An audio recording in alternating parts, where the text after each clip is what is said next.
គេងមួយនេះនៅចិត្ត Pub Street Thai ស្ងប់ស្ងាត់ល្អទៀតខ្ញុំបានមកសាកគេងនៅ SK Residence នេះទីនេះលើសពីអ្វីដែលខ្ញុំគិតទៀត vibe ទីនេះស្ងប់ស្ងាត់ល្អអត់ញ៉ៃញ៉ៃច្រើនហើយចំពោះការ check in ងាយស្រួលហើយនឹងរហ័សបន្ទប់គេងនៅទីនេះគេរចនាមកបែប classic តិចបែបខ្មែរតិចហើយនឹងបែប modern តិចហើយចំពោះបន្ទប់គាត់ដែរមានសម្ភារៈគ្រប់យ៉ាងសម្រាប់តម្រូវការលោកអ្នកដូចជាទូ mini bar ហើយនឹងប្រភេទបន្ទប់ខ្លះមានទៅដល់ bathtub ទៀតហើយតម្លៃនៅទីនេះចាប់ពី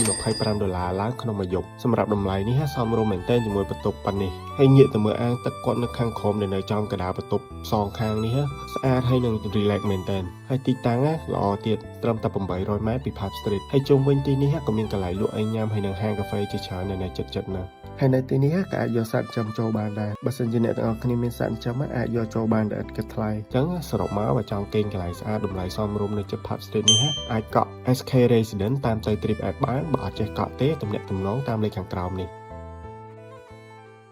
លើ Trip App ទេសចរកូនខ្មែរកក់អ្វីក៏បានអាចកក់សេវាកម្មទេសចរគ្រប់ប្រភេទយ៉ាងងាយស្រួល